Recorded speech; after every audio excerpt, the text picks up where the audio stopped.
One of the great achievements of the 20th century was the development of airplanes. People were no longer tied to the ground. Planes turned out to be a transformative technology and, of course, a critical step in humankind's journey into space. And one of the most powerful and influential people to arise in the early aircraft industry was Olive Ann Beech, co-founder of Beechcraft Aircraft Company. She started in aviation as a secretary and ended up as the president of a company that built some of the most influential aircraft for the military, for civilians, and even key technology for NASA. In her decades of service at Beechcraft Aircraft, she became affectionately known as the First Lady of Aviation. It is history that deserves to be remembered. Olive Ann Meller was born on September 25, 1903, in Waverly, Kansas, only a few months before the Wright brothers would make their first flight. She seems to have always been good with numbers, and by age 11 was writing checks to pay family bills. In 1917, the family moved to Wichita, where she skipped high school to attend classes at the American Secretarial and Business College. She began working at 18. In 1924, she took a job at the Travel Air Manufacturing Company in Wichita, where she worked as a secretary and eventually office manager and secretary to Walter Beech. Walter was born in 1891 and was an aircraft pioneer. He started flying in 1905 in a glider that he designed himself. He served in the U.S. Army in World War I as a pilot and later worked as a test pilot and general manager at the Swallow Airplane Company. He also flew planes for the company to prove the reliability of the company's products. In 1924, he joined with Lloyd Stearman and Clyde Cessna to form the Travel Air Company. Olive proved her talent with numbers, running the books and taking care of the day-to-day business while the founders designed and manufactured the planes. By 1929, the company employed 650 people, but the Great Depression took its toll on the company and Travel Air merged with Curtiss-Wright. Walter would hold several executive positions with Curtiss-Wright, and during this time he and Olive Ann seemed to have begun courting, although both were private people who never said much about their love story. Even shortly before their wedding, as reporters hounded Olive about marriage rumors, she would only answer, "Mr. Beech will be in Wichita on Sunday. Why don't you ask him?" On February 24, 1930, Walter and Olive Ann were married in Wichita, and the pair moved together to New York City. They were by nature different people. Olive Ann was quiet and reserved, whereas Walter was described as rambunctious and extroverted. It was a dramatic romance. According to one family story, after one particular fight, Olive Ann bought a train ticket back to Wichita, but somewhere in the Midwest, the train was stopped by a plane on the tracks. Of course, it was Walter who came inside to apologize and then flew her back to New York City. Whatever the nature of their relationship, it went beyond the personal, however, into the professional. Work with Curtiss-Wright during the Depression seemed to frustrate Walter, partially because they stopped production on any Travel Air designs. Walter tried to get the company to produce his new four-place cabin biplane, but the company wasn't interested. The truth was that Mr. Beech was less interested in being a wealthy figurehead than he was in making and flying planes. In 1931, the Beeches, working with a number of others, including designer and engineer Ted Wells, formed the Beech Aircraft Company back in Wichita. Walter became president, Wells vice president, and Olive Ann secretary-treasurer, again working on the financial side of the business. The Beech's daughter would later say that Beech Aircraft would not have been invented without Walter, and it would not have survived without Olive Ann. Ms. Beech was a co-founder and later told the Saturday Evening Post, "I made him pay me a salary or I wouldn't work. I wasn't willing to give my life's blood and not have it properly evaluated." It wasn't exactly a great time to start a business. 1932 was one of the worst years of the Depression, and the aviation industry, especially civilian aviation, had nearly collapsed. But Walter didn't care. He said, "We're going to build the best damned airplane ever, and no near depression is going to stop us." The company started in a leased Cessna factory in Wichita, and they gambled everything on the design of a luxury plane envisioned as a sedan of the skies, the Model 17R Staggerwing. The plane was expensive, ranging from $8,000 $1932 to $24,500 for the A-17F version. The aircraft got its nickname from the unusual negative wing stagger, meaning that the lower wing is set farther forward than the upper wing. The design was meant to maximize pilot visibility and reduce interference drag. It also had retractable landing gear, uncommon for the time.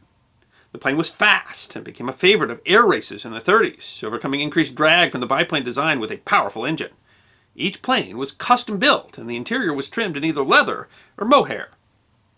Due to the Depression, in the first year of the production, only 18 of the planes were sold, but through determination, the number continued to grow. In 1935, Captain H.L. Farquhar, secretary to a British legation, flew a staggerwing around the world, from New York to Alaska to China to Africa and finally England. A flight he pronounced uneventful. It was Olive who convinced Walter to sponsor a woman pilot to fly the 1936 transcontinental Bendix Trophy race. Beech sponsored Louise Thaden, who flew with Blanche Noyes as a co-pilot, and they won the race in record time. By 1938, the company was through the worst years of the Depression and reached sales of well over $1 million. The Beech family grew too. While continuing her work with the company, she became mother to 2 daughters. In 1937, the company introduced the Model 18. Nationalist China bought 6 for use as light bombers, and the plane became adapted for wide use for the military in World War II.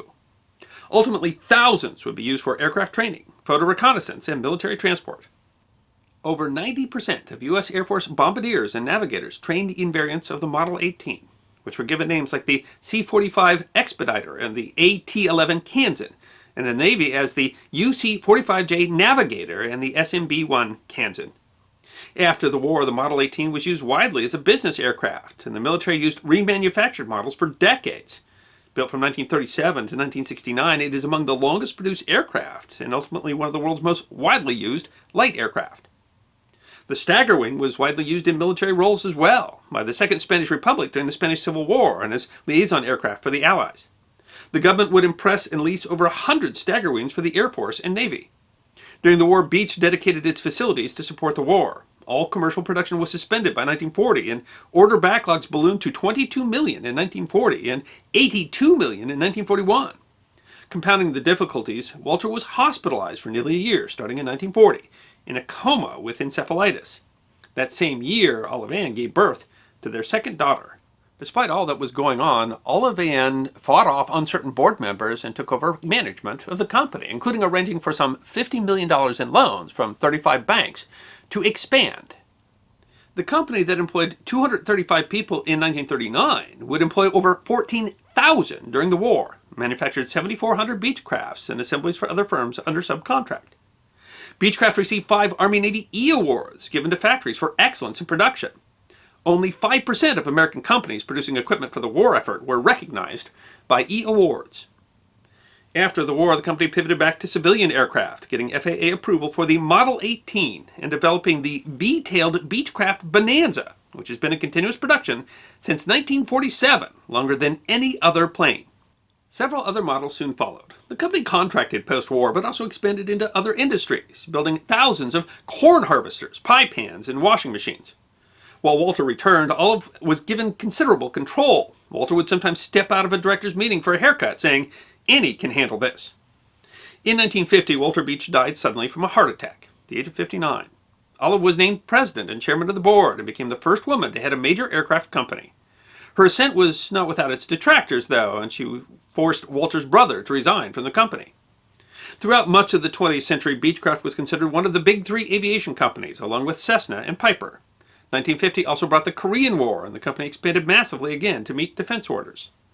Olive wanted to surround herself with people who like to find ways to do things, not tell me why they can't be done, and led the company to early entrance into the space program, as well as developing various training aircraft like the Model 73 Jet Trainer and the T-34 Mentor. The 50s also saw crisis for Beechcraft after the cancellation of a large defense order in June of 1953. When banks began expressing uncertainty about Beechcraft, Olive wrote in her diary, "First insult." Olive had already accepted the resignation of a board member who had suggested she give the CEO post to someone else. Other entries from her diary illustrate the difficulties of the period. Trying days and rough rough-uns. She also wrote that someone mentioned bankruptcy. My hair turned red. The offending bank was the First National Bank of the city of New York, which led a consortium that provided the company with its credit and loans. She went herself to negotiate with the bank, which she thought was relying on the word of an offended individual. When they sent a relatively young and low-ranking employee to deal with her, she noted in her diary, "Second insult." She even wrote that she may have to admit that the First National has malice in their heart.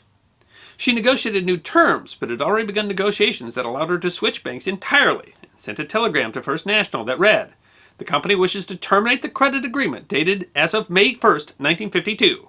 She and the vice president celebrated their victory, and she turned back to business. Her diary recorded, "New fields to conquer."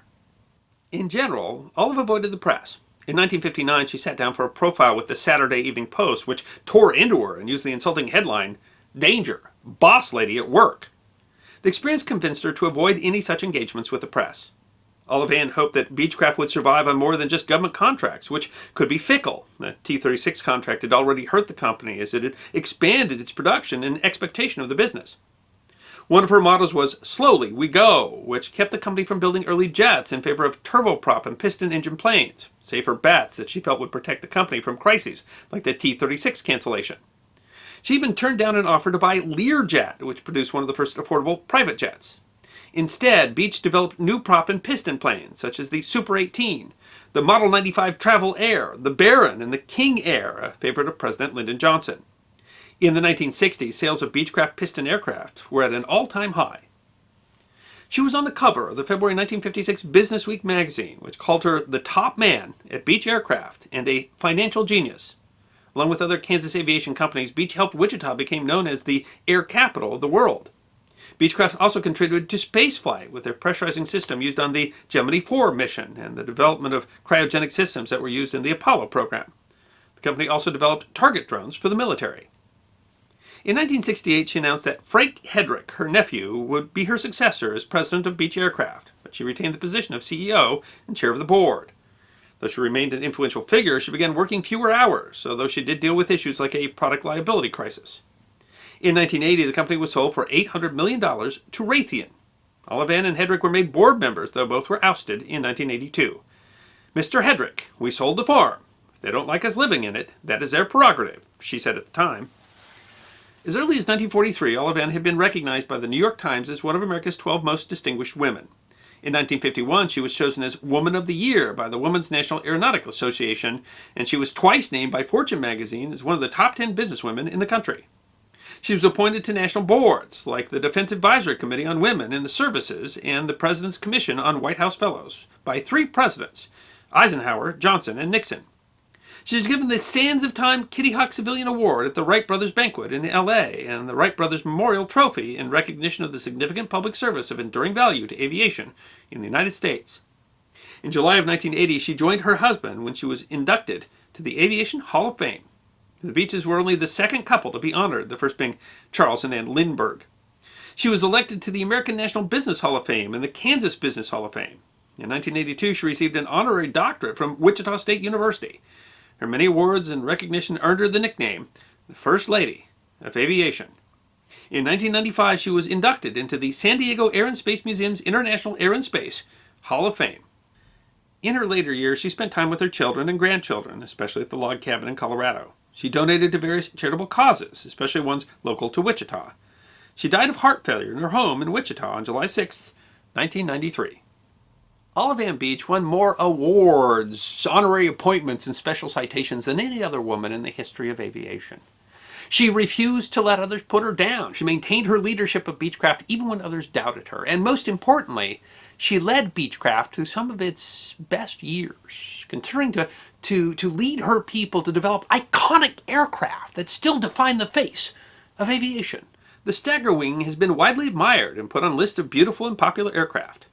Baron Hilton of the Hilton Hotels Corporation donated his 1943-built Staggerwing to the San Diego Air and Space Museum. Others remain popular and are still produced, such as the Bonanza and the King Air. Olive Ann Beech always loved aviation. She later said, "I was very fortunate throughout my life that I didn't have to do anything that I didn't like." And through that passion, she left an impressive legacy.